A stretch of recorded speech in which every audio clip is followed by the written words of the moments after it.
Hello friends, my name is Vas Solo. I'm a recovered drug addict and alcoholic, a practicing yogi, and a certified meditation coach. Those who have never suffered from addiction cannot understand the mind of an addict. And who can blame them? Our behavior is absurd in light of the consequences. Being willing to give up everything, even our own lives, for a drug of choice is insane. And to a normal person, this naturally seems incomprehensible. And because of this, many false narratives arise about addiction. So today, based on my own experience and what I learned in recovery, I'll try to clear up some of these misunderstandings in order to raise awareness. But first, if you like the channel, make sure to subscribe and hit the notification bell.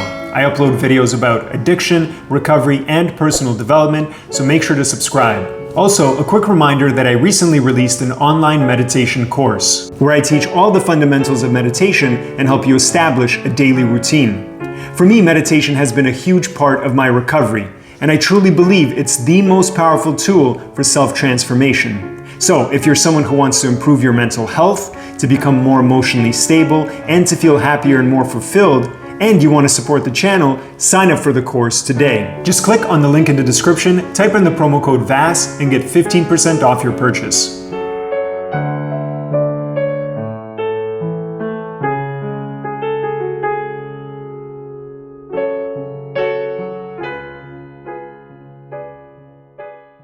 This misunderstanding comes from people who have never felt a craving that's beyond their control.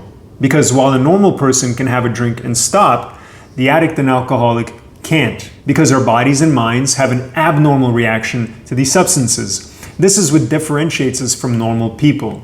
Once the thought of using or drinking enters our mind, which is beyond our control, it quickly becomes a craving, which then becomes an obsession. And the definition of an obsession is it's an idea or thought that continually preoccupies or intrudes on a person's mind. And its synonyms are fixation, compulsion, and mania. This obsession only goes away after we satisfy our craving, which only happens after we've gone on a spree. I imagine it's what people with OCD feel like when their mind tells them that unless they act out on their compulsion, something terrible is going to happen. So when we drink or use, it's not to be more social or to unwind. We do it to satisfy a craving that's beyond our control. And when we promise ourselves or our loved ones that we're going to stop, we really mean it. I've heard someone say that if you had hooked them up to a lie detector when they were saying that they wanted to stop, it would show that they were telling the truth. No, the lie detector determined you are telling the truth.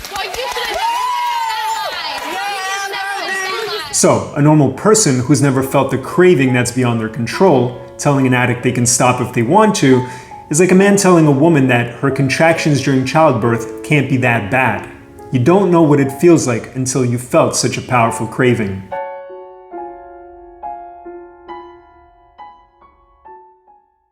If you only knew the lengths that I've gone to get high, you would never say that I'm weak-willed. Once I drove for 2 hours in the middle of the night to buy some drugs from my dealer.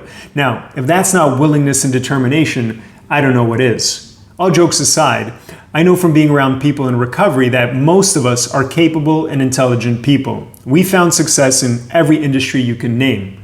So, the stereotype of the dropout junkie shooting dope in the alley is not the norm.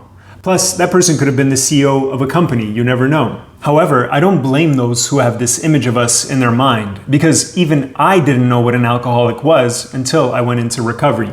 I used to think that an alcoholic was someone who drank every single day, and that wasn't me. I just drank a lot. And I used to think that a junkie was someone who had completely given up on life, and that wasn't me either. For a very long time, my life was going well. I knew that I had a vice, but I was sure that one day I'd give it up. Only after failing for many, many years did I realize that something was wrong, which baffled me because I was usually able to overcome my other challenges. But for some reason, I couldn't overcome this one, and I couldn't understand why. Until in recovery, I learned that while I might have willpower in other areas of my life, when it comes to drugs and alcohol, it's non-existent. So, we're not weak-willed as a whole, we're just weak-willed when it comes to these substances.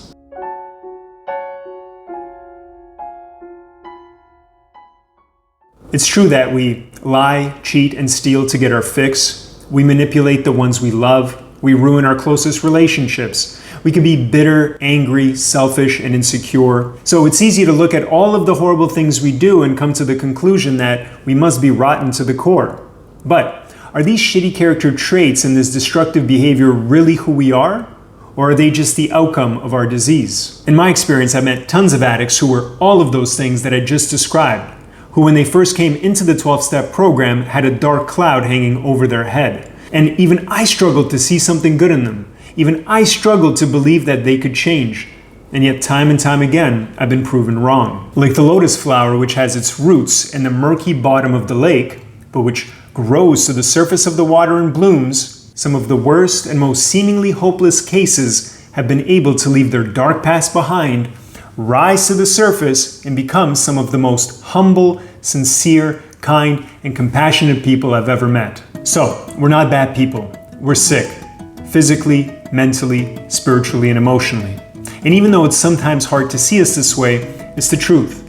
It doesn't excuse what we do, but it also doesn't mean that we're hopeless. We can recover, and we can change. That's it for today, guys. Thank you for watching. To support the channel, make sure to like this video, to subscribe to the channel, and to hit the notification bell. I'll be uploading many more videos about recovery, so make sure to subscribe. And please share in the comments what you thought of today's video, or just share your story.